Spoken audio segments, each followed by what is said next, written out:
letters to friends and relatives while on the run, and those letters help them track him down.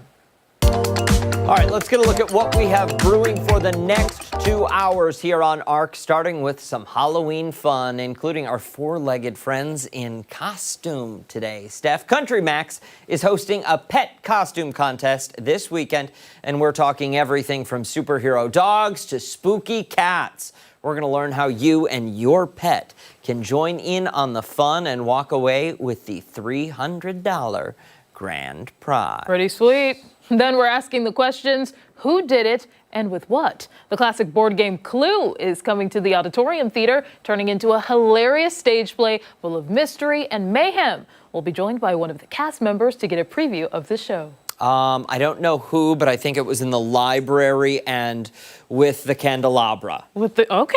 That's where I'm at this morning. All right. And later we're getting a little musical this Wednesday. The duo Hildeland is bringing their Scottish meets American folk sound to Love and Cup and doing it tonight.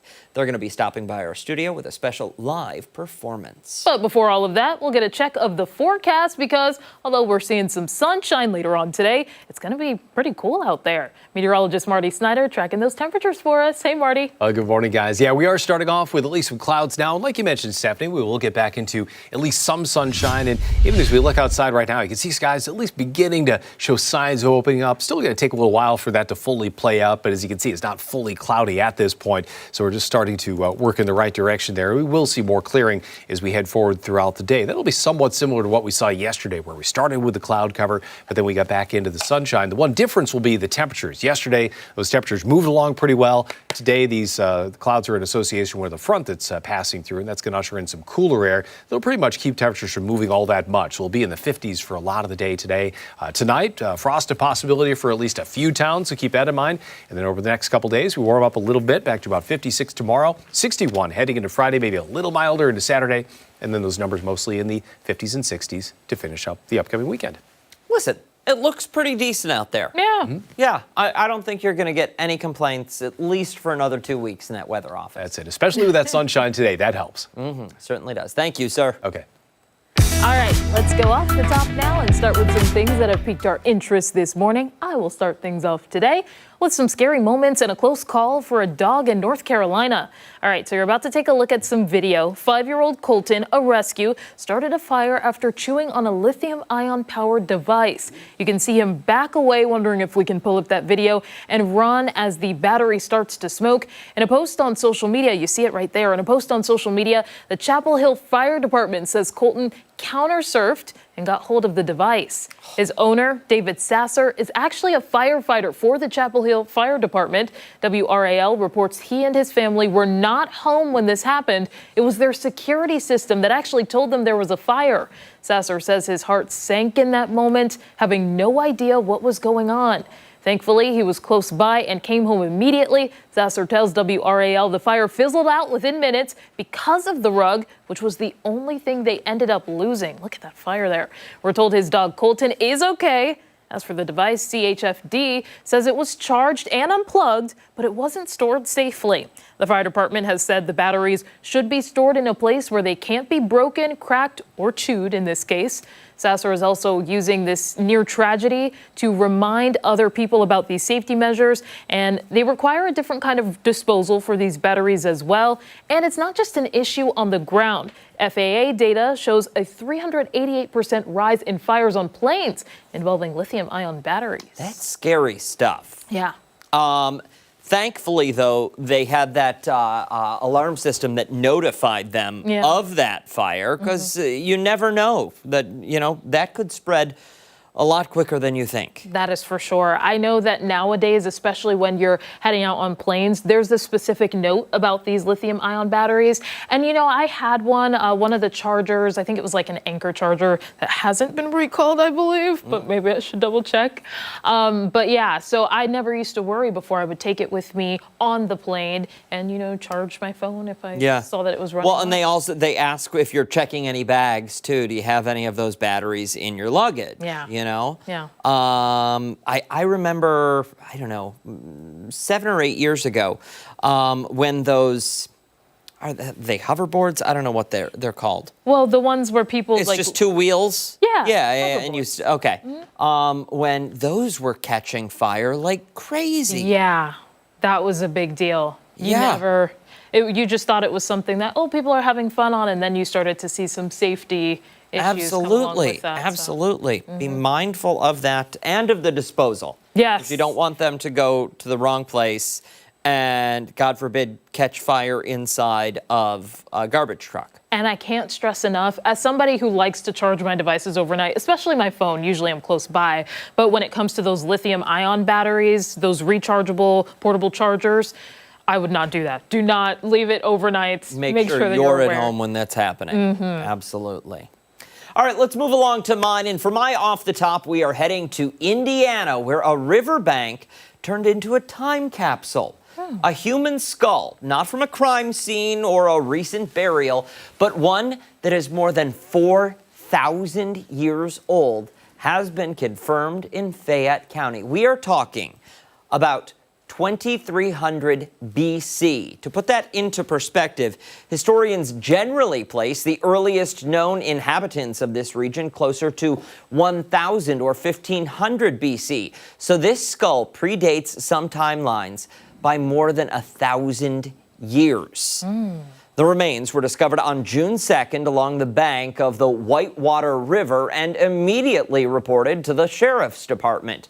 Coroner Eddie Richardson says radiocarbon testing by the University of Georgia and analysis by forensic anthropologist Dr. Krista Latham confirms the age at roughly 4,270 years.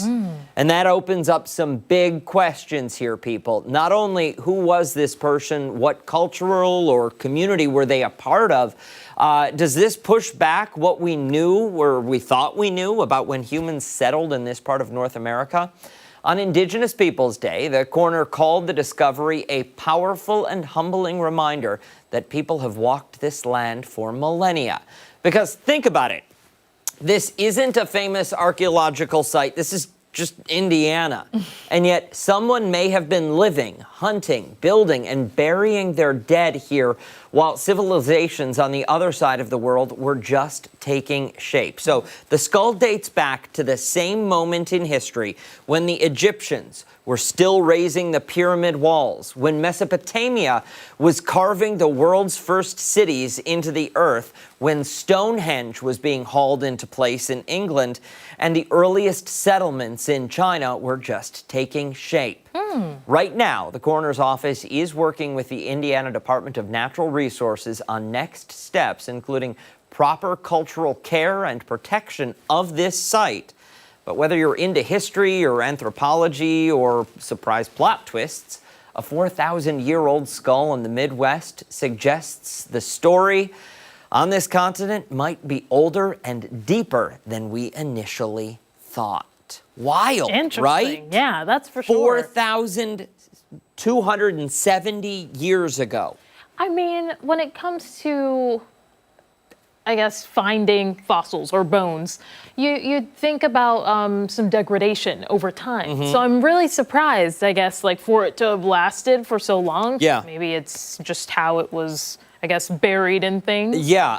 So we can't show the images. We weren't able to get our hands on them. But there are pictures of the actual skull. And listen, for being 4,300 years old, it looks like it's in good shape. Yeah. Honestly. Which is surprising. It really does. But I think it's wild that you only know what you know. Yeah. And the unknown unknowns outweigh everything. You know, we're taught one thing, and then you find out one piece of information that could change it all, which I just think is one of the cool parts about living. That's you always for sure. can keep learning. I think what would be really cool is what the anthropologists can sort of pull from this, or even archaeologists if they're also working with them, because maybe you can tell from just the shape of the skull that, oh, this belonged to a certain culture. Or maybe how the teeth are, like, oh, they ate this sort of food. So there's a lot of questions for sure. I'm wondering how much you can get from the skull itself, just based off of like features and things to try to get those answers, but I hope they get them. I think it'll take a while. Well, and I also wonder if this means they're going to potentially start to excavate, I don't know, parts of that along the riverbed there, the Whitewater River, to see what else they could potentially find, because if there's a skull, maybe there's other bone fragments that are still buried in the earth, which could have some answers to some of the questions that the discovery poses. Interesting stuff. It is. Hey, stick around. We've got a lot more to come here on ARC Rochester, including when we come back, we're checking in with Chris Lopez, who is live at Innovative Field this morning, learning about a special initiative in partnership with the Rochester Red Wing. And hey, don't forget, you can watch us on the go wherever you are. We're streaming live on the 13 WHAM YouTube channel and foxrochester.com. We're back after this.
Halloween today, the Rochester Red Wings are stepping up to help the next generation of baseball stars take their game to the next level. They're hosting a free hitting clinic for kids with the Boys and Girls Clubs of Rochester, giving young athletes a chance to learn from the pros. Our Chris Lopez is live at the Red Wings Performance Center this morning to show us it all. Hey there, Chris.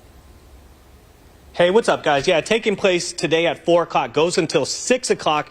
And what's really cool is they're showing them front office opportunities. You can take over Dan Mason's spot. You can be a scout. They're showing them all of that stuff. And I want to bring in Dwayne Mahoney, Executive Director of the Boys and Girls Clubs of Rochester. I love it showing kids what's possible, because this is really an intro to that. Maybe some kids they've never even been here before. What do you think of that? Kids have not been in this part of the facility before, been to the stadium. But yeah, it's a great opportunity to see this wonderful new expansion to the ballpark, and also, like you said, the career opportunities that are available. But then also just to be in a baseball environment for our kids is pretty special. What do you want those kids to learn from this? Let's say they're terrible at batting. They don't even want to be in the front office, but they're here. But what's something you would like for them to walk away with and tell mom or dad when they get home? Well, just like when I walked in, this is the first time I've been in the facility, this part of it, so just seeing it was really, really cool. And then all the technology, and then for them to potentially get an opportunity to, be in the batting cage and to hear about what's going to happen with this portion of the facility in the months to come, in the years to come, I think is pretty special. And being a club member and the opportunity to come back to places like this all the time, I think is really what we're hoping to get out of it. Did you get any opportunities like this when you were a kid at all? Oh no. No. I'm a big baseball fan, but I've never seen a facility like this, anywhere. Certain ballparks I've been to, but not like a training facility like this. No, so this is pretty unique. And do you take that as the executive director, say, okay, I didn't do that as a kid, but I have an opportunity to spread the game, the knowledge of the game to the kids that are at the Boys and Girls Club? Yeah, for us also, just being in the city, we want more kids to play baseball.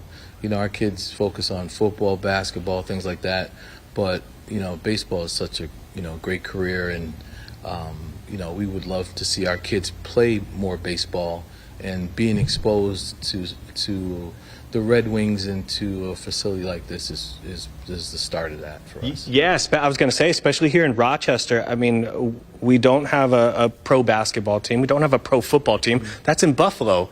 But we do have a pro baseball team, and spreading the game, especially the game now metrics-wise, is getting younger statistically. It's spreading to the youth. What do you think about that? Yeah. Well, our kids love coming to the games. Yeah. But there's also part of playing the sport. So, that's the part we love to always keep to continue to grow.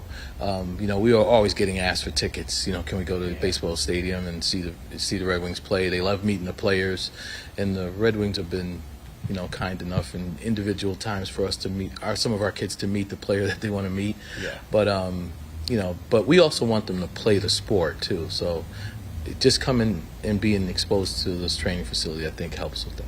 Yeah, this is a fantastic opportunity. And coming up next, I'm going to be talking to Naomi Silver about this partnership. She's also on the board of the Boys and Girls Club of Rochester. So a little bit of a dual board membership. I don't know how I would word that, but we got some good stuff coming up for you guys on Arc Rochester. Back to you in studio. Dual entity is what I was trying to say. Chris, we want to see you hit a ball. Oh, you missed it. I was hitting earlier. Did you not say I hit an 800-foot dinger, man? Did you improve? It looked pretty good. Of course. Come on. I'm always improving. Every single hit. All right, I'll hit maybe a few. Who knows? Okay. Stay tuned. Right. Sounds you too, good. Dan. Stay tuned. Thank you, sir. Appreciate it. Hey, don't go anywhere. When Arc Rochester returns, it's this morning's weather trivia. Mark McLean will join us on the other side of the break.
back at 8:23. Meteorologist McLean joining us now with a look at today's cooler temperatures and, of course, some weather trivia. Yeah, time for some changes out there, right? Temperatures on the way down next couple of days. Very typical for this time of the year. Nothing too out of the ordinary, but it kind of jostles the memory a little bit. How late in the year for weather trivia can we go to see a low temperature at the freezing point? Okay, so how late in weather trivia in the year can we go? What are you asking?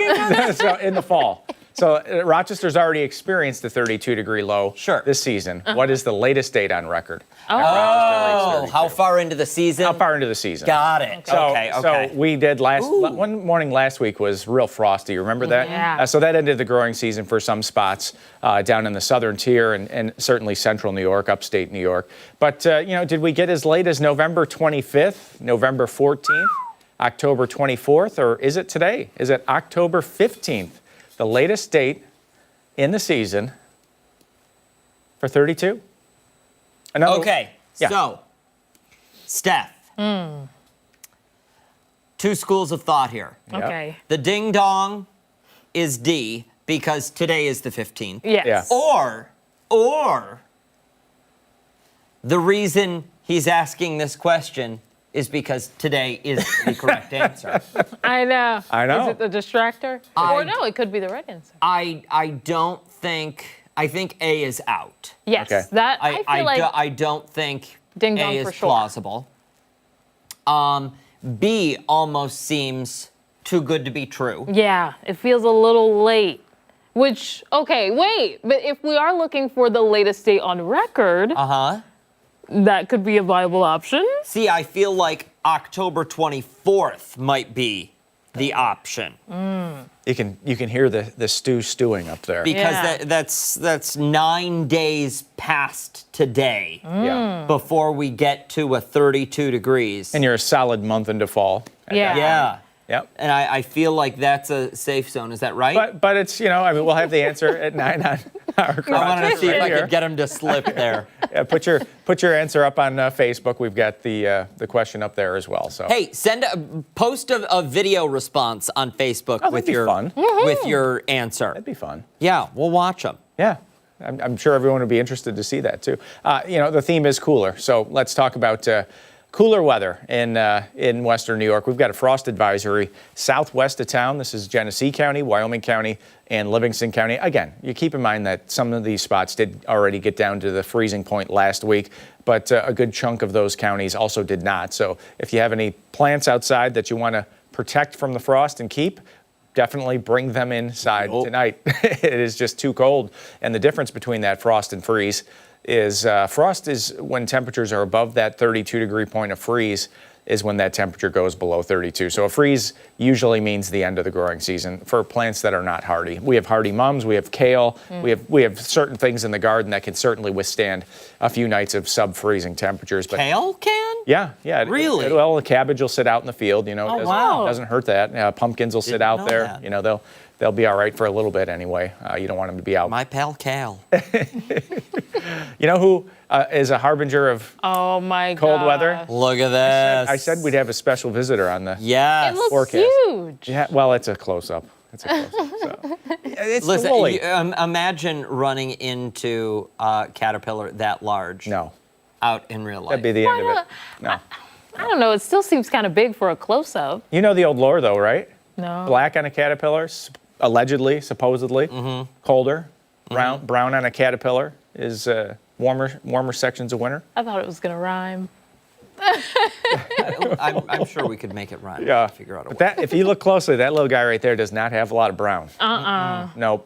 But I'm going to show you at 9 o'clock another version of this. So cold winter, more winter. According to this little Allegedly. guy. According to that little guy. Cold. We haven't had that in a while, right? Yeah.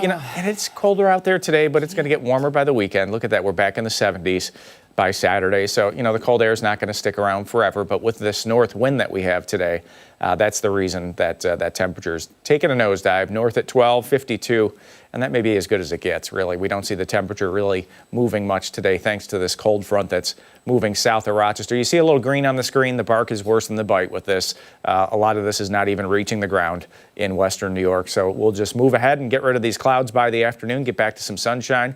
Tonight we'll see a mainly clear sky, and heading into Thursday, Friday, it looks like a good amount of sunshine, huge high pressure. But again, as we always mention, when you're on the east side of a high, you're always on the cool side of the high. So until that high slides to our southeast, we're not going to really warm up. Mid-50s with that sunshine, so it'll feel warmer than it actually is this afternoon. Back to the upper 30s tonight, that frost south of Rochester and southwest of town.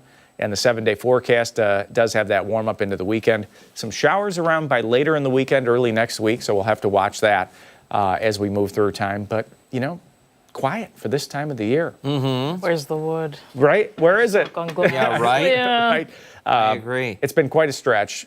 We could use some rain. Obviously, the drought we'll get an update on tomorrow. That comes down from the drought monitor on Thursday every week. My suspicion is we did have a little rain last week. It's probably going to kind of just hold where it is. Maybe that severe drought expands a little bit, but we definitely need some rain. Yeah. Second only to summer thunderstorms and downpours. You know how like you have those nights where it's just great sleeping weather. Oh yeah. Refreshing. I like the fall rain. Oh yeah. Second, but it's second only to those summer storms. I like watching a Right. good storm in the summer, as long as it's non-severe.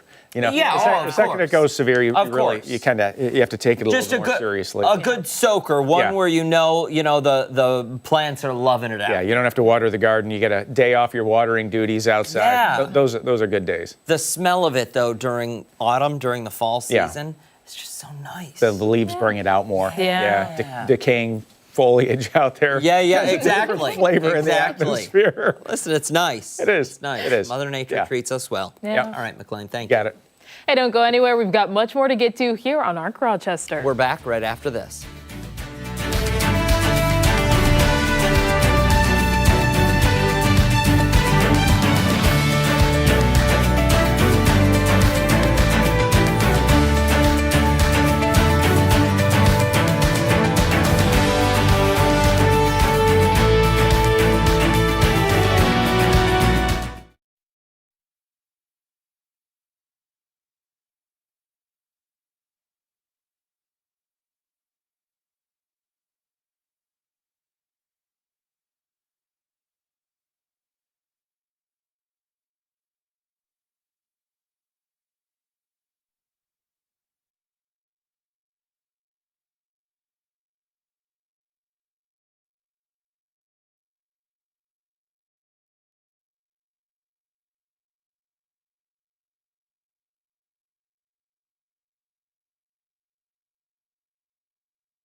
too. Thanks so much for sticking with us here on ARC Rochester this Wednesday. Halloween, just a few weeks away, and if you think your pet has the best costume in town, now's their time to shine. Yeah, this weekend, CountryMax is hosting its annual Halloween pet costume contest, and it's not just about cute animals. No, it's not. Joining us to tell us more this morning is Mike Daggs, chairperson for the Crime Stoppers K9 Initiative, Kelley McMurrow, events coordinator from CountryMax, and Nick Priolo, along with K9 Ranger from the Monroe County Sheriff's Office. Thank you all so much for coming in. We really appreciate it this morning. Thanks for having us. Thanks. Absolutely. So first and foremost, if we can talk about the K9 Ranger we have got here in studio this morning, and just the importance of the K9 units.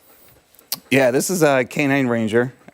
He's 4 years old. He's been on the unit for 3 years now, and we assist in finding missing people. His specialty is explosives, so that's not just explosives, but also recently fired firearms. So he's a great asset to the county, and not just to the Monroe County Sheriff's Office, but also all the towns and villages that do not have their own K9 unit as well. And day to day, like he goes home with you at the end of the day, right? Oh, yes, he does. And he's just like a pet when he's at home, like these folks have just when he's off the clock. Oh, yeah. Yes. Yes, he loves his belly rubs, and he gets right down. He's just a dog when he's off duty. Very nice. Yep. Want to talk about this weekend's event? Very exciting. Tell us a little bit about the partnership with CountryMax. Yeah. So our 9th annual pet costume contest this Saturday at our Henrietta store, and the Crime Stoppers have been an integral part since the beginning.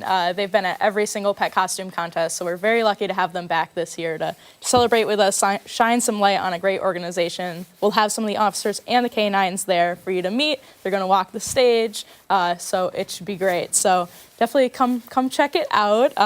If you have a great costume, come bring your pet. There is a $300 cash prize as the grand prize, so you don't want to miss that, among other prize categories such as homemade costume, pet owner combo. We'll have an artisan market, a lot going on. So come spend some time with us, meet the K9s, support them.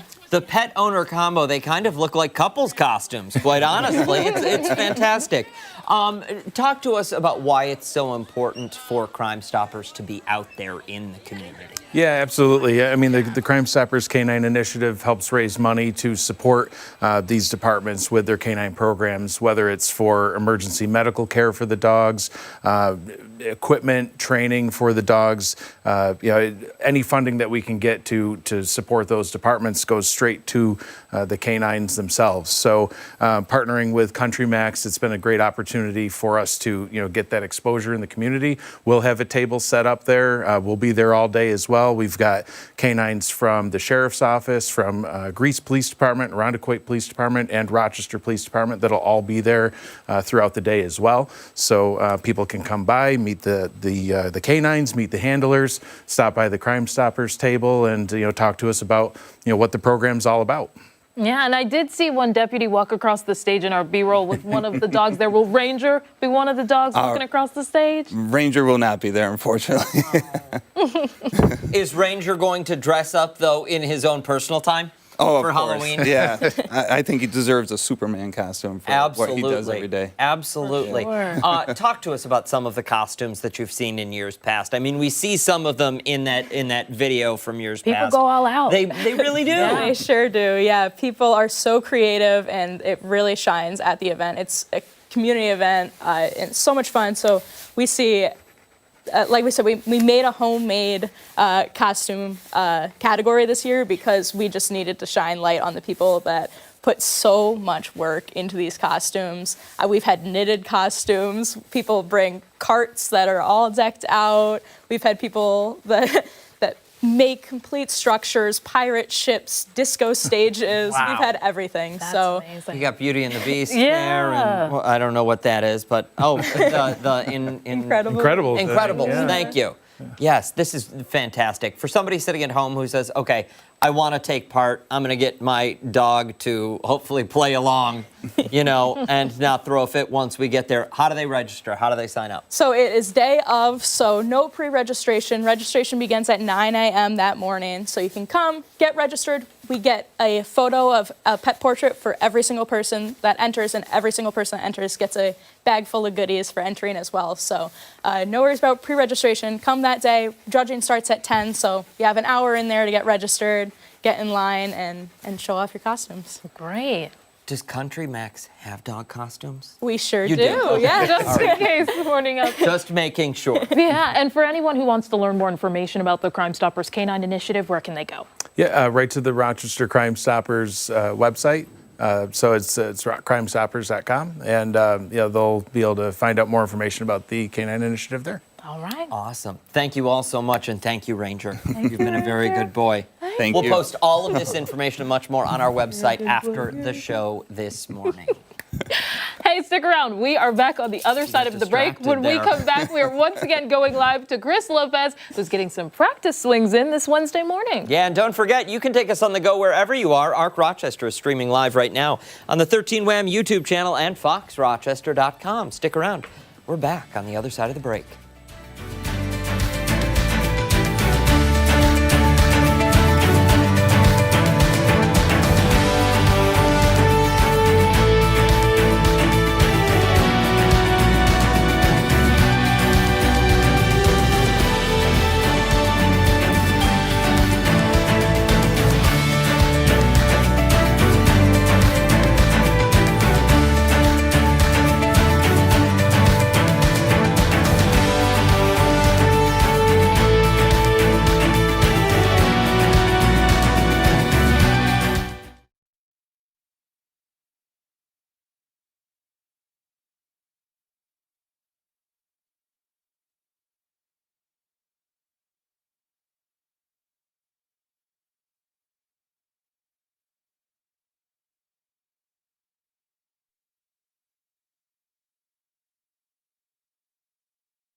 And today the Rochester Red Wings are giving young athletes a chance to step up to the plate like pros. Yeah, they're hosting a free hitting clinic for the Boys and Girls Clubs of Rochester, offering kids pro-level coaching. Chris Lopez is live at the Red Wings Performance Center this morning to show us all the action they will be offering. And he says he's going to hit a couple of balls for us, too. Come on, Chris. I didn't say any of that. Of course he didn't. I have been hitting some balls earlier this morning. These are the metrics. This is what the kids are going to be being familiarized with. This is hit tracks. Well, this is not exactly it, but this is a representative of what they're going to be seeing. This is at Yankee Stadium. This is one of the different ballparks that they can play at. And then they're going to be getting some metrics, distance. See that number 697? That was my number. LA stands for launch angle. That's where the ball is coming off of that bat. And then EV, exit velocity. That's how fast that ball is coming off of the bat. So they're going to learn all of that stuff and much more today, 4 o'clock to 6 o'clock. I'm here, President, CEO, COO, Naomi Silver, also on the board of the Rochester Boys and Girls Clubs. You do a lot. The partnership today, whose idea was it? I give credit to my son who pitched it to the company that brings this to us here, and it's a good melding of the two things. You know, an organization like ours that wants to do things for the community and the Boys and Girls Club, you know, it doesn't get any better than that for, you know, trying to help kids and exposing them to things that maybe otherwise they wouldn't have a chance to see or experience. And exposure, I keep hitting on this, but I think it's special, and I want to get your take because you're in the front office. Exposing kids to front office opportunities also on top of on the field. How special do you think that is? Because I think that's really unique. I think it's absolutely wonderful. There are so many different ways to get involved in sports. You know, whether it's retail or PR, media, it's all over the place. It's not just the sport itself, but it's the business behind it that is so important to any organization that you get involved with. But there are many opportunities, though at this age of the youngsters that are coming in from the Boys and Girls Club, they may be most interested in the sport. Yeah, and exposure to baseball and spreading the game around, how important do you think that is, especially here in the city of Rochester? You know, getting kids involved and making them aware of what happens here and the game of baseball is so important to us. You know, it is the lifeblood and the long-term success of our ball club depends on kids knowing about the Red Wings, and we do everything we can within the community to teach people about it and to get them to come out to the ballpark all season long. And you kind of have a dual entity, as I was trying to say earlier. What's your opinion of this? Because you're on both sides. You're on the Boys and Girls Club side, and you're on the Red Wings side. Well, you know, from the Red Wings point of view, it's what we do. We want to give opportunities to everyone in the community. And from the Boys and Girls Club side, you know, I've sat on the board there for a long time, and the Boys and Girls Club just does so much to give kids the chance to see things that otherwise they may not see or experience. And I think it's just one more beautiful opportunity that Dwayne Mahoney, the executive director of the club, gives to these kids that is so meaningful and may make an impression, a long-lasting impression on these kids, and, you know, life-changing in many ways, some of these opportunities. Yeah, and getting in here in the batting cage, it's going to be incredibly fun on top of all those opportunities that they're going to be exposed to. Right. It's today at 4 o'clock is when it starts? It is, and you know how much fun it is, right? You experienced it yourself. This is really a fun opportunity. Incredibly fun. 4 o'clock to 6 o'clock today. They're going to start here in the Performance Center. They're going to go all around the stadium as well, so it should be a great time. I'm going to send it back to you guys in studio. We'll have information on it as well. Fox Rochester, 13 WEM, so you can check that out as well. Back to you in studio. Come on, hit a home run. I knew it. Oh man, there's no more balls that are. There's no more left in here at all. Yeah. And I don't even know. Yeah. There's not even a bat. I'm looking for a bat as well. I can't swing the microphone, so. You could. You know. He just doesn't want to be embarrassed on television again. All right, Mr. Lopez. All right, we see you. We see you. Thank you, sir. Hey, stick around when we come back. We're talking ghosts, history, and a little Halloween mystery. Ooh, I like that. It rhymes. Art Rochester is back after this.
9. The Halloween season isn't complete without a few ghost stories, and thankfully, Rochester has plenty of them. Yeah, the Landmark Society's Ghost Walk is back, bringing local history to life with some spooky characters and true tales from the past. Joining us this morning for more on how you can take part in the upcoming Ghost Walks is the founder of Ghost Walk, Cindy Boyer, and Tyler Lucero, who plays the infamous Dr. Tumblety. Thank you so much for coming in. We appreciate it. Oh, we're very happy to be, well, I'm happy to be here. I don't know about this gentleman. Reporters.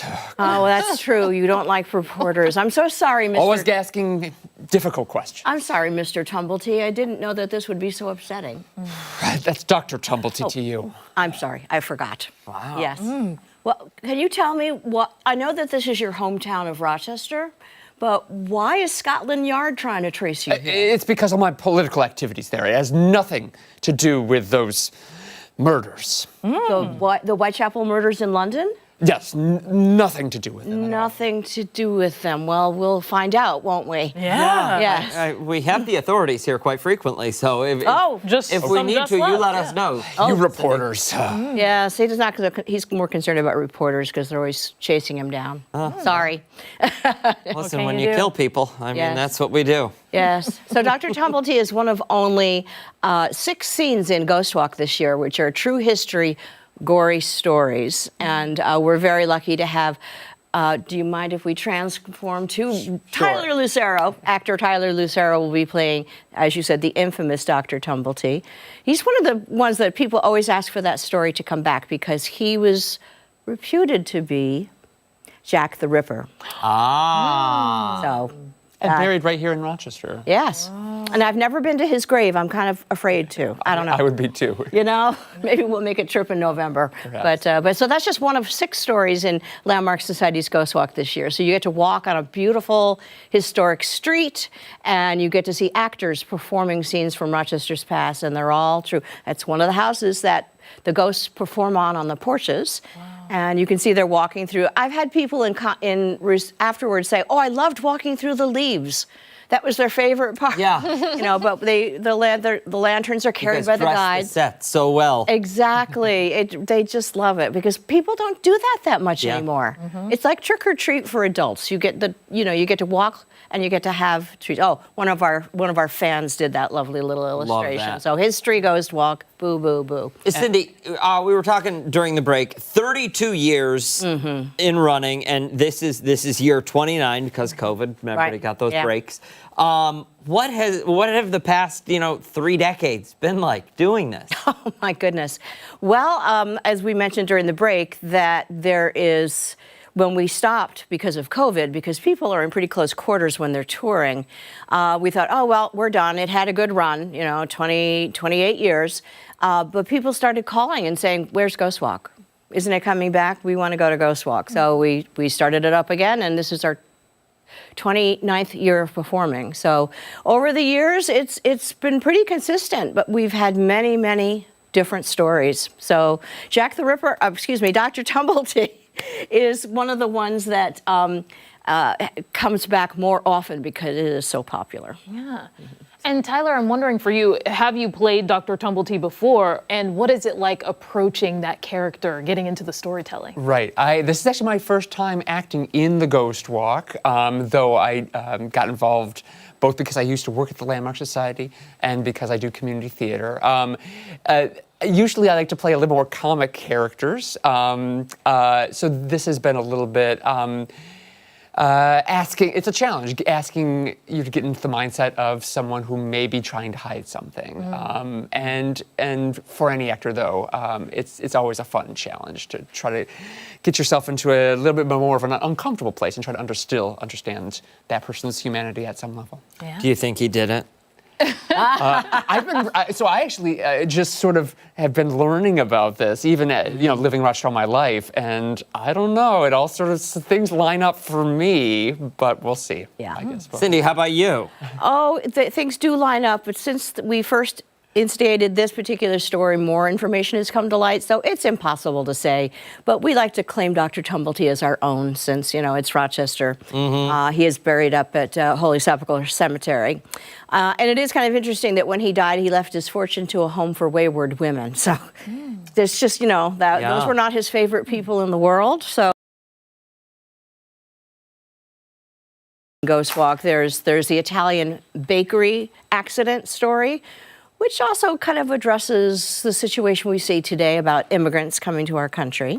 The Italian immigrant has something to say about that, but believe me, when we say gory stories, that particular story definitely has that content. So, and there's funny ones as well. People trying to compete to tell the scariest story about the Erie Canal. It is the 200th anniversary, so we have killer canal stories. Ooh, that sounds like fun. Oh, yeah, yeah. For somebody sitting at home this morning who says, okay, I'm sold, I got to do it. We've talked about it now for the past 15, 20, 29, 32 years. And they want to take part. Advance because they can choose a tour time. So they go to landmarksociety.org. That saves them from a lengthy wait inside Incarnate Word Church, which is our host place. They're wonderful people. So in the past, you were asking what it was like decades ago, people would just come in and they would wait an hour and a half to go on the tour. The first year they were lined up outside, but then it started raining and we brought them inside. But still they would wait. Now you come and you get to go out in about 20 minutes. And then there's donuts and cider at the end as well. Always a good selling point. Yes, always a good selling point. Thank you both. Website foxrochester.com after the show. Hey, stick around. We have so much more to come on Arc Rochester as we continue into the 9 o'clock hour. We're back on the other side of the break.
Wednesday morning, 9:01 on this October 15th. Thanks so much for joining us here on Arc Rochester. I'm Stephannie Joseph. That was packed full of energy, Yeah. Steph. Wow. Wasn't it? Boom. Boom. Get it done. Yep. I'm Dan Schrack. That's meteorologist Mark McLean, Yeah. back once again with the answer Yeah. to today's weather trivia. Your muddy paws, claws, or tails forecast. Yeah, some interesting visitors today. And the full forecast. Yes, which will have some additional interesting visitors in the forecast. Okay. Yeah. Okay. Yeah, but first the trivia. We have to dig into the answer there. The trivia question, it really goes more to the growing season here. Rochester has already experienced a 32-degree low temperature this season, and that was last week. What is the latest date on record that Rochester has reached 32 degrees? And the choices: November 25th, November 14th, October 24th, or October 15th, which is today. Let's say, Oh! ooh, look at this. Everyone is in agreement. Everybody's on B. That's the 14th? November 14th, I believe that was the answer there. And then we have one C. Debbie says C. I don't know, but I love this weather, Shelley says. It has been a nice stretch of weather. I mean, went for a walk yesterday afternoon. It was just fantastic. But You what do you said think? the 24th, right? Did. Because I don't know. I just, with the Novembers. Yeah. November. Yeah. Yes, November, but October.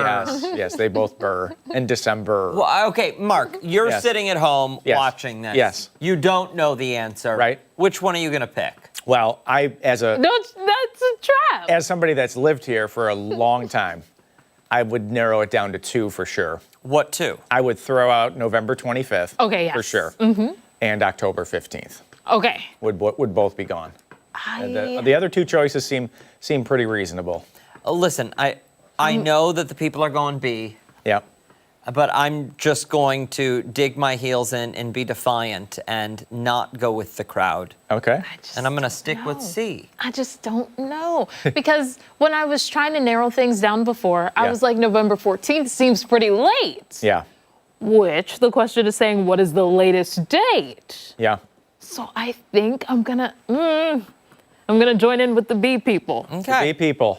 And you join the right crowd. Yeah. How about that? Can you imagine that? That growing season was the longest in Rochester's history. What year was this? I believe it was 38. I'd have to take a look. Maybe I have it at the bottom here.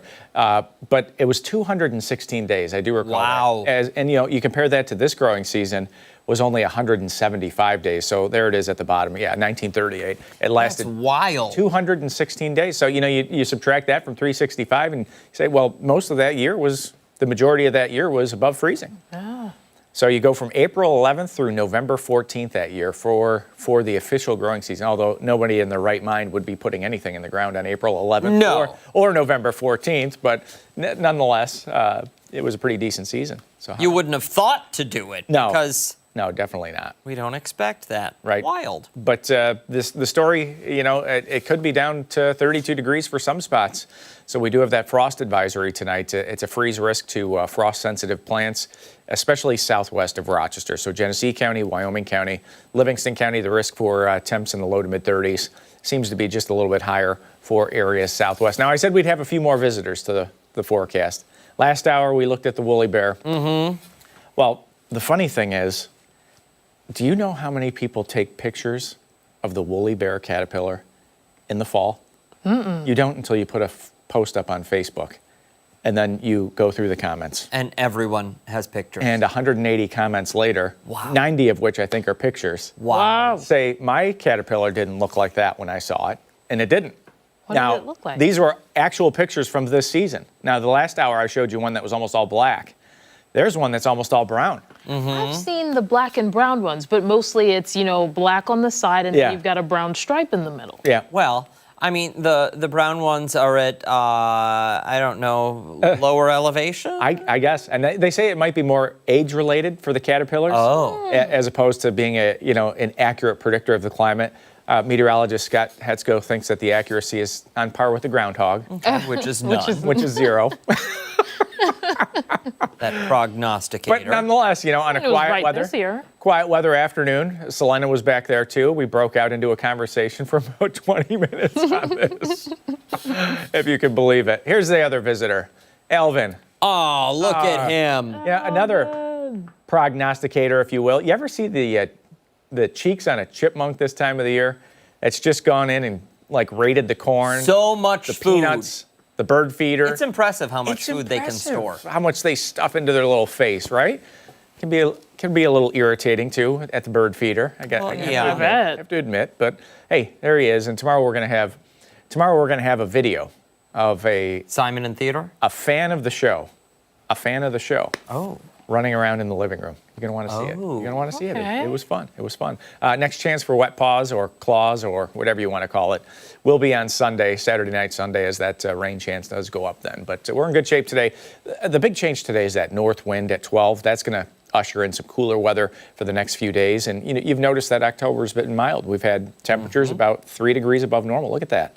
Only 5 days this month have had temperatures that were below normal, and most of those were not, quote, exceptionally below normal. Most of them were pretty tight to that normal. But that cold front to the south, that's going to continue to drift to the south, and we expect the weather to stay dry. So that even though there's some returns on radar north of Lake Ontario, we don't expect rain in the forecast for today. In fact, it'll be a clearing trend. The clouds fade away. We get back to some sunshine. Overnight tonight, a mainly clear sky, and that's why that frost formation is a possibility, especially south and southwest of Rochester. You're going to want to warm the car up for tomorrow morning. We'll run the golf forecast as long as the weather cooperates. Temps in the 50s out there. And again, the afternoon sun should be a pretty good day to get out and put in 9 or 18. 38 tonight. Mainly clear sky, frosty cold again south. And the 7-day forecast, that's still hanging on here. We're not there yet. We haven't turned the heat on yet. I tried. Yeah, it wasn't on. No, the building. Oh, the man, heat's not on yet. No. Oh, gotcha. I mean, I was told that it was like they did a whole reset. Yeah. It wasn't working for me. But nights like tonight, if we get a couple of nights in a row in the 30s, likely it'll be on, tonight or tomorrow morning, well, for sure. But yeah. Yeah, it is early, I feel, for the heat. It is. We're not going to take the Thanksgiving challenge in the McLean house, but no. 69 degrees. Maybe the Halloween challenge. I don't know. I think you could make it to the Halloween challenge. It's possible. We'll see. You got 2 weeks and 2 days. Yeah. 2 weeks and a day. We should make that a weather trivia. How long do you wait until you turn the heat on? That could be a poll. It could be a poll. Yeah. Maybe we'll do a poll instead of a trivia or something. Yeah, I'm sure a lot of people would win. We absolutely should. And videos of why someone would wait so long, right? Is it a battle on the house? I'm sure a battle it at is. the thermostat. Well, it's. I think something tells me it's a battle between the bank account and RG&E. Yeah. Well, Okay. That's what I think it might be. Could be that. Hey, Ashley, I don't know if we have the chime in QR code, but we want to see your pet photos. For sure. Send them our way. We love to include them in And the money. videos. Paws, claws, tails, feet, talons, Yep. hooves. What else? Toes. Tomorrow's is going to be fun though. You're gonna see some interesting stuff. Any parts that get muddy. Yes. Let us take a picture of your pet and send it our way. Hey, stick around. We've got a lot more to come here on Arc Rochester, including when we come back, we're taking a look at some of the stories that have people talking this Wednesday. Hey, you don't want to miss it? You can take us with you wherever you are. We're streaming live on the 13 WHAM YouTube channel and foxrochester.com. See you after this.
Time to see what's trending now, starting with a seriously messed up story from the country of Greece. A 44-year-old woman is facing legal trouble after she intentionally set not one, but 2 wildfires. The incidents happened back in August when investigators say the woman wanted to grab the attention of firefighters so she could meet and flirt with them. The woman allegedly also sat and watched the firefighters, enjoying it. Firefighters were able to get the fire under control quickly. The fires, thankfully, only damaged a small plot of farmland. The woman was arrested and sentenced to 36 months of prison and a fine of just over $1,000. In Greece, accidentally starting a wildfire is a criminal act, as even the smallest fire can quickly rage out of control under the current conditions. Yeah, that's wild. Listen, lady. You have to get up. You have to get up. Yeah, that's fine that you want to admire the nice firefighters and their looks and them battling the fire and all of that, but like this takes the cake on crazy, right?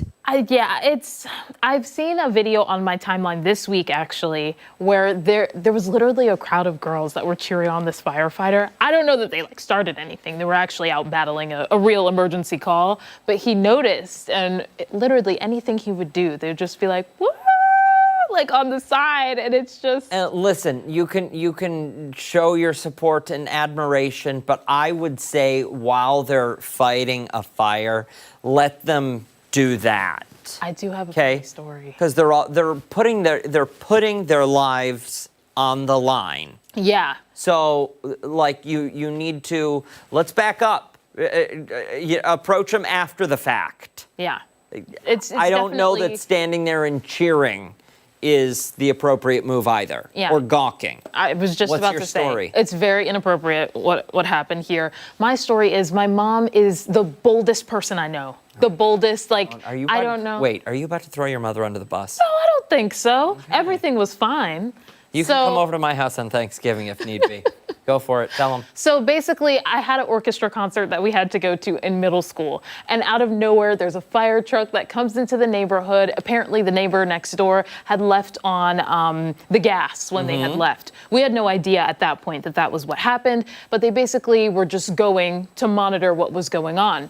So my mom was like, "You're going to be late to your concert. They're parked behind our car." And she just was so focused on getting me to the concert on time that she went up to the firefighters and she was like, "Excuse me, can you move your fire truck?" And so one of the firefighters, rightfully so, he was upset. He was like, "Ma'am, we're responding to an emergency right now." She was upset and she was like, "Why would he talk to me like that?" And so then I think the chief came over and helped to calm, I guess, put out a different fire, if you will. And eventually they did move. I can't remember if I was late. I don't remember I was usually there close to time. So I was cutting it close always. But yeah. So you were definitely late.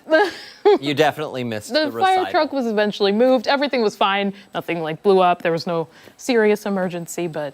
Oh, goodness. Well, listen, that's one thing, but starting a fire, not That's once, not okay. but twice. Not cool, lady. Putting other lives not at risk. Cool. Yeah. All right, let's move along to a surprising new trend that may save couples a pretty penny. Okay. Couples to be wed are searching for a brand to sponsor their ceremonies. Okay, from teaming up with brands like Planet Fitness, Tinder, Hum Nutrition, Taco Bell, even Hellman's. Couples are celebrating with a big discount. According to one couple, about a year before their big day, they started to reach out to brands on social media. They eventually ended up with 2 brands willing to sponsor their wedding. A non-alcoholic brand gave the couple $4,000 cash and a case of their products in exchange for about 50 to 60 high-resolution images and videos for the company's use. Okay. According to a survey, 6 in 10 Americans would go as far as letting a brand slap their logo on major elements in their wedding just to save them money or get a few extra perks. Yeah, that includes the dress, cake, vows, or even the brand mascot officiate the wedding. That might be a little too far for me, the last one. Yeah? But you don't want the Geico gecko standing there saying, you know, do you take this man? I would ask him about my rates. Ooh. Well, listen, you could always get Flo. They compare rates over there. Progressive. But I would say, like, maybe for a photo booth, you know, some people will have that. I don't mind having a little logo at the bottom, you know, to help things out just a little bit. They're expensive nowadays. They are. Listen, I say more power to you. Yeah. If you're brave enough to reach out to Hellman. Although, Hellman's Hellman's, I feel like we could do a little better. Yeah. I feel like we could do a little better. Eggland's best, maybe. But Hellman's, no? Well, I like eggs. I make them in the morning. Office Depot, they printed your invitation. Oh, that's a good one. Office Depot logo on there. You do 1-800-Flowers. They provided the bouquets. Is that really like a nationwide thing? 1-800-Flowers? Yeah. Sure is. Okay. It's kind of like Seamless Web or Grubhub. They connect with local retailers. That makes sense. You could do, what else could you do? You could do Home Depot. They built the trellis that you got married under. Oh, listen, that's a good one. If you need a wedding planner and you want your vows sponsored, hit this guy up right here, okay? I'll take care of it for you.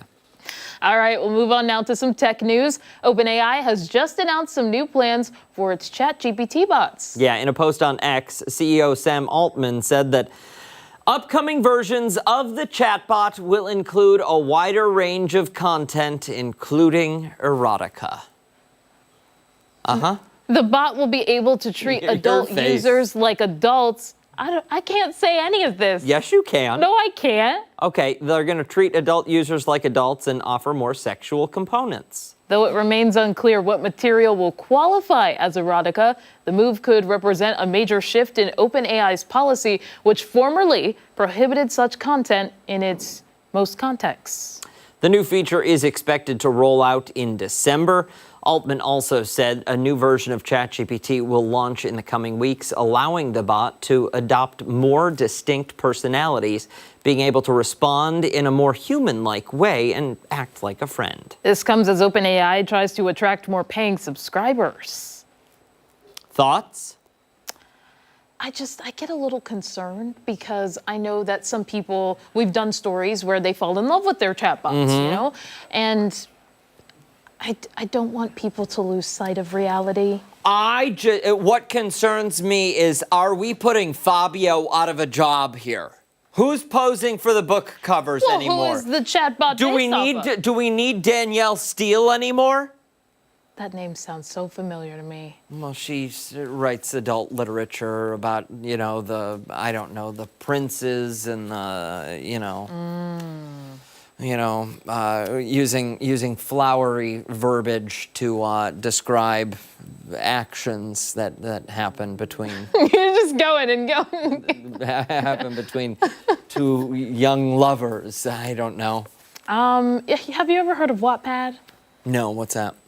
We'll talk about it later. But basically, what's it called? Wattpad. Okay. So I found it when I was in middle school, and it depends on what side of Wattpad that you're on, but that's very similar to that. I didn't read that kind of Wattpad. What? Yeah. Pad? I think it's still around. There are some movies that have come from books that were on that. Oh, Wattpad connects a global community of millions of readers and writers through the power of story? Yeah. Okay. But it depends. Oh, it depends on what the story is? Yeah. But, you know, in terms of the chatbot, I think... Company phone right there. Company phone.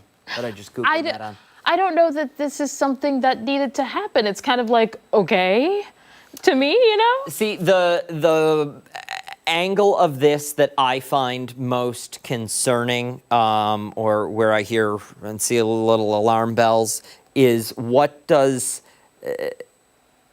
We launch this, what protections are in place to prevent nefarious use of something like this? Because I could see this turning into something potentially harmful for younger people, potentially harmful toward certain communities, and I question whether it's a good idea. And until there is appropriate guardrails and guidelines and legislation in place, I think we might be, ahead of ourselves here. Yeah. I think we might be getting ahead of ourselves. I don't get me wrong. I think it's fantastic that we've got AI, and the good that it can offer is truly incredible. Yeah. But when, it gets in the hands of the wrong people, Just the like bad with that any it can do, Yeah. I don't know. Hey, let us know your thoughts. News@13wham.com. Do you want to read ChatGPT's erotica section? Stick around. When Arc Rochester returns, we're striking a pose for an upcoming fashion show. We'll tell you more coming up after this.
.25 this Wednesday morning. Fall fashion is taking center stage this weekend, and it's all about celebrating confidence and inner beauty. Yeah, the Shimmer Me Fall Fashion Show is showcasing local models and designers in a glamorous runway event. Joining us now to talk more about the upcoming show is Beauty Lies Within agency founder Sheila Young-Howard. Good morning to you. Good morning. So I want to start off with the agency. How long has it been in existence?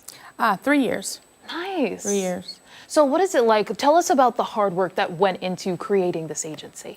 Well, I myself was a model, and I traveled everywhere: New York City, Atlanta, North, South Carolina. My major place was Virginia. And I realized that there's nothing here in Rochester. Like, we do a lot of fashion shows, but there's nothing huge. So I decided that I wanted to start an agency here. But my agency is not one of those agencies where we brand models. What I do is I coach. So I'm a coaching agency. I coach models how to walk, pose. You can hire me for photo shoots. You can hire me to run your fashion show for you. I do all sorts of things within fashion industry.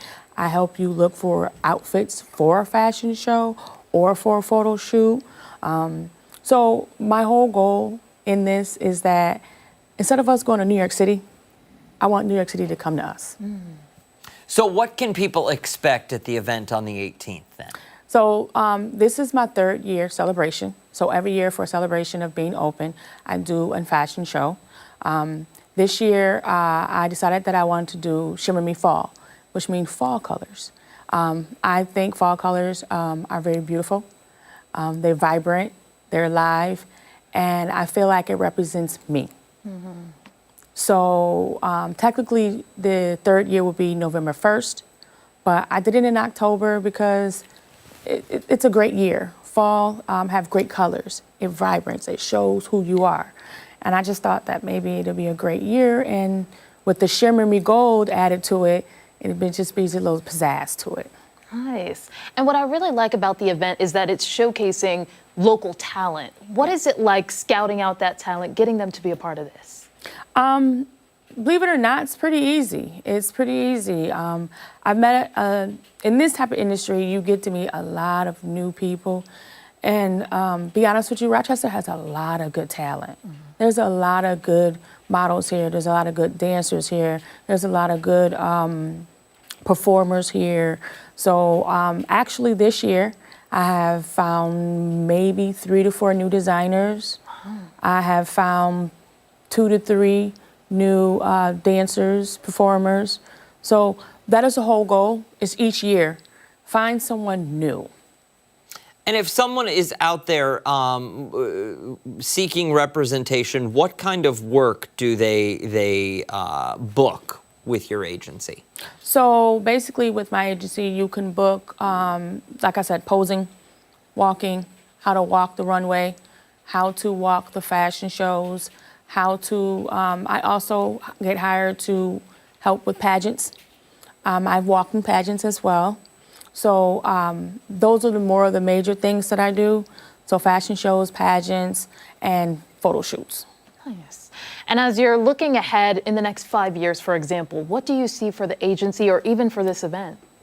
To be honest with you, I ain't gonna lie to you, I want to take over Rochester Fashion Week. Yeah. I want to take over Rochester Fashion Week. Like I said, I want to bring New York City, Atlanta, South Carolina, all the places we go to do our modeling, I want them to come here. I want to create jobs. I want to help with school benefits. I just want to help my community. So that's one of the real reasons I do want to open the agency, is to help others and to provide for others. Fair enough. For somebody who wants to attend on the 18th, how do they get tickets? Do they need them in advance? What do they need to know? You go on Eventbrite and just select Beauty Lives within the agency. Perfect. Okay. And we'll post that all on foxrochester.com for you. Thank you so much for coming in. 9:30, don't go far. A lot more to come right here on ARC Rochester. We're back after this.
9:32. Thanks so much for sticking with us here on ARC Rochester this Wednesday. Starting next week, the Auditorium Theater is inviting audiences to solve a murder mystery. Yeah, the hit stage play Clue, inspired by the classic board game and beloved film, has a little something for everyone to enjoy. For a preview of the show, we are joined now by actor TJ Momondo, who plays the quick-witted Mr. Green. Good morning to you.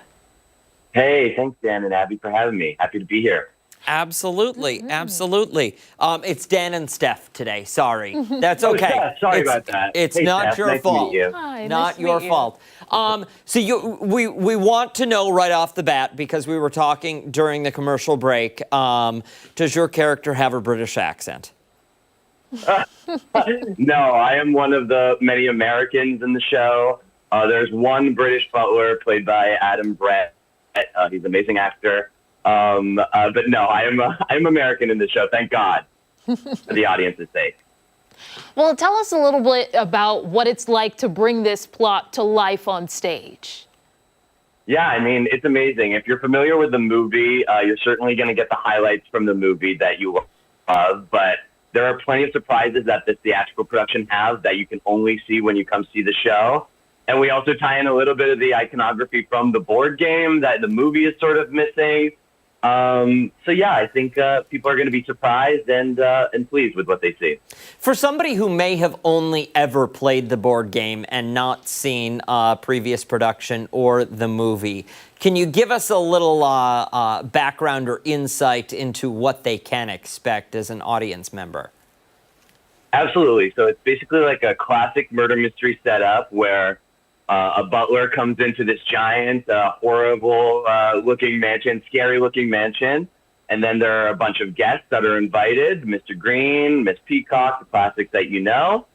And we are called to this mansion because we all think that there's something going on. Maybe somebody's holding something against us, and it goes awry from there, is all I'll say. And so do you know ahead of time, or is it something that kind of changes with shows who the murderer is?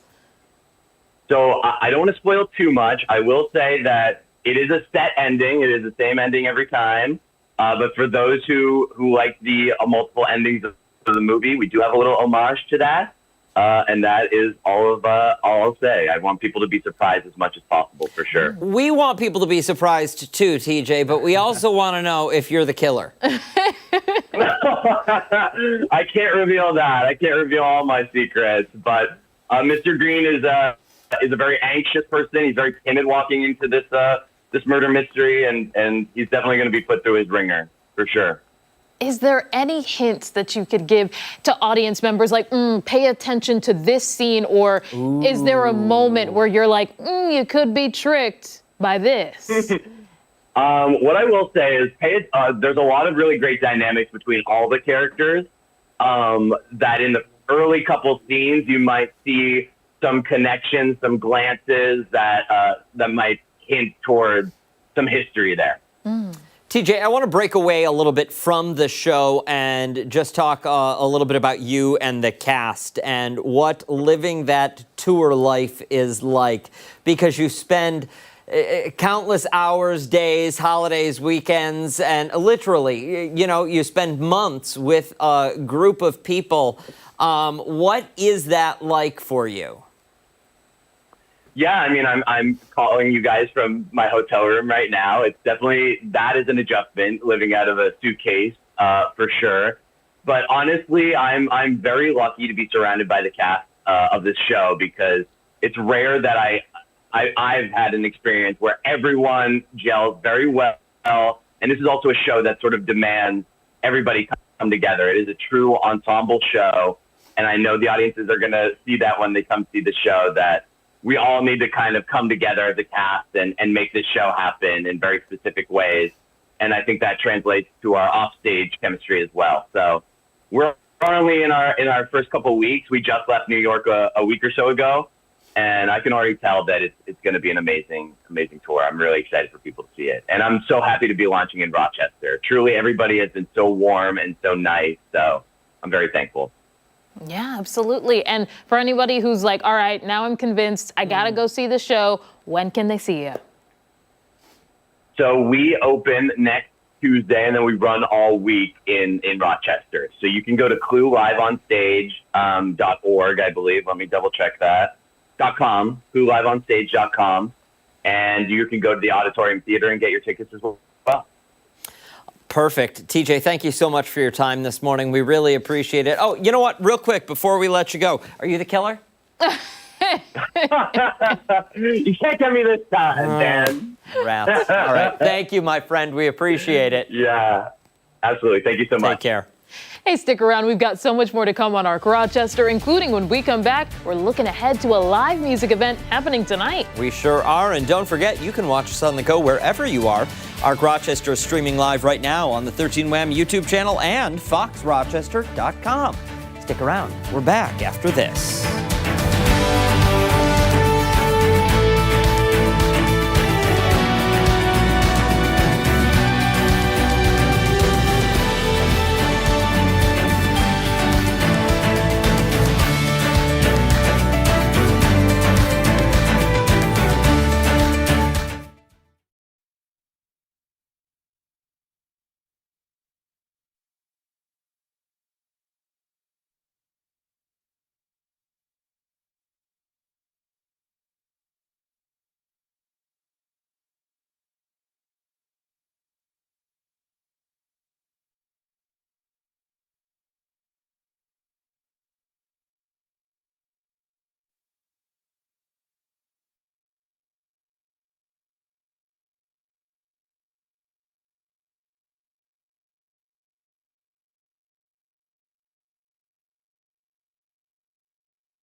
.941 happening tonight. Love and Cup is hosting a musical treat for folk fans. The duo Hildeland are bringing their unique transatlantic sound to the stage, blending Scottish, old-time, Swedish, and contemporary music. They certainly are, and this morning they are with us in studio to tell us more about their sound and what you can expect from the show tonight. Right now we're joined by Louise Beckin and Ethan Satiowan. Thank you both so much for coming in. We appreciate it. Thanks for having us. Absolutely. So for someone who may be unfamiliar with your sound or who didn't see you this year at the Jazz Festival, break it down for us. Yeah, there's a lot of different influences, I guess. There's a lot of American old-time influence, and Louise is from Scotland, so there's a lot of Scottish music influence, along with sort of contemporary sort of singer-songwriter kind of influence as well. So a big mix of things. That's amazing. So how did you two meet and create this fusion? We both studied music in Boston at Berklee College of Music. So we were in a bunch of classes together and played music and yeah, just enjoyed playing music together. And so yeah, we just started playing some shows here and there and recorded some music together and yeah, that kind of thing. And what is it like having a partner in crime, if you will, you know, that you tour around with? It's got to be very enjoyable, no? Absolutely. Yeah, we have a lot of Totally. fun. Yeah. Yeah, we've gotten to travel and see a lot of places, meet a lot of great people. Music really does that for you. So we're very, very lucky to get to do what we do, and we really like doing it together. So yeah, we're very lucky. I'm really curious where the name Hildeland came from. Oh, it actually comes from a folk tale. I grew up in Orkney in the north of Scotland. It's a group of islands, and there's a rich culture of music and folk tales and that kind of thing. And Hildeland is said to be, Hildeland means hidden island, and it's said to be where the Selkies lived. And Selkies are seals underwater, and then they come on land and remove their seal skins and they become human.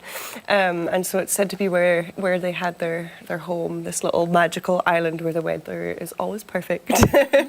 It kind of seems like the folklore, the tale behind the name really influences the music, or vice versa.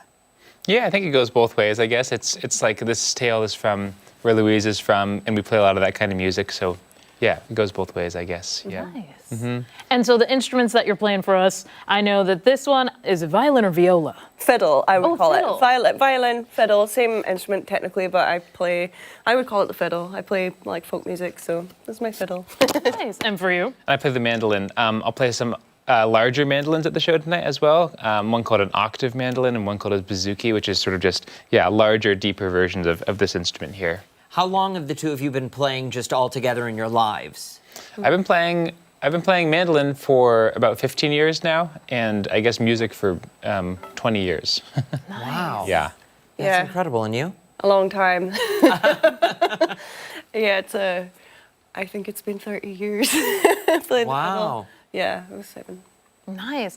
And so what is it like to be able to play for live audiences? Do you kind of feed off of that energy? Oh, for sure. Definitely, yeah. Yeah, it's you get this kind of back and forth going.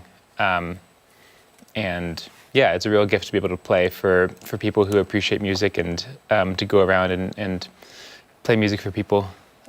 Yeah, it's good. Now, you get up on stage, you perform for an audience, you pack your bags, you go to the next city or wherever the next show is. I want to know, is there a rehearsal process that you do, or is it something while you're on the road, you know, that note was a little off? What does that look like? Oh yeah, there's usually like the decompressing post-show, like in the car. You know, that went well. Oh, that didn't go so good. You know, but generally we're on the road a fair bit. But when we're not on the road is generally when we're working up new material and that kind of thing.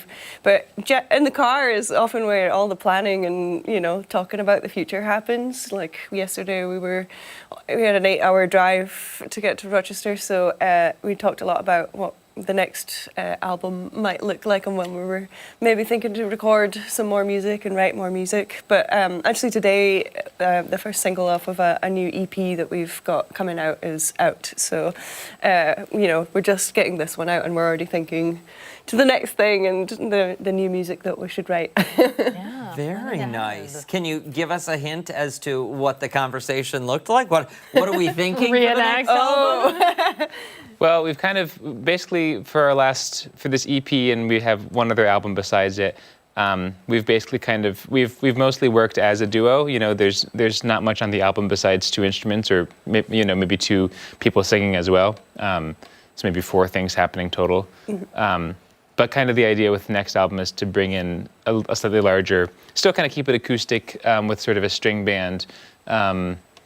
But to expand the sort of texture there a little bit more. Yeah, terrific. And for somebody sitting at home, what time do you take the stage tonight at Love and Cup? We are there at 8 o'clock, and you can't actually buy tickets online anymore. The ticket sales online have closed, but they will still be available at the door. Wonderful. Yep. Hey, don't go anywhere, because when we come back, Hildeland is going to be performing for us live in studio some of the music that you can catch tonight. Yeah, make sure you come back after this.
back now with more from the musical duo Hildeland. They're getting ready to play a show tonight at 11 Cup, starting at 8.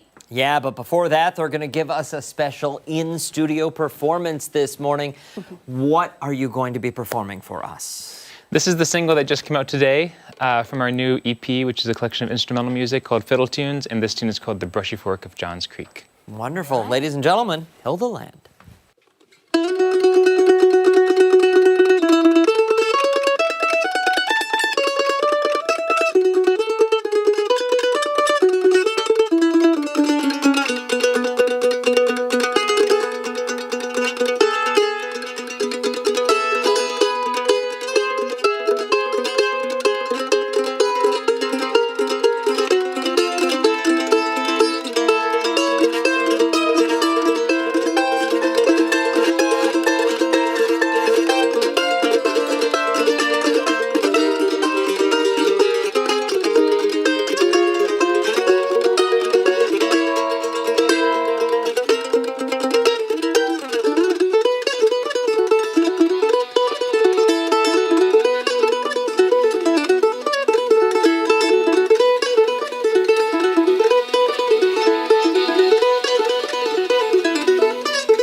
Time now for our final thoughts here on Arc Rochester. And we, of course, want to hear another performance from Hildeland. Absolutely. What are we going to hear from you now? We're going to play a couple of our own compositions, starting with a tune Ethan wrote called Trains and one I wrote for my brother called Finn's Folly. Beautiful. And if you want to learn more, we'll post all of their information on our website, foxrochester.com. You can also catch them tonight at Love and Cup at 8 o'clock. Take it away.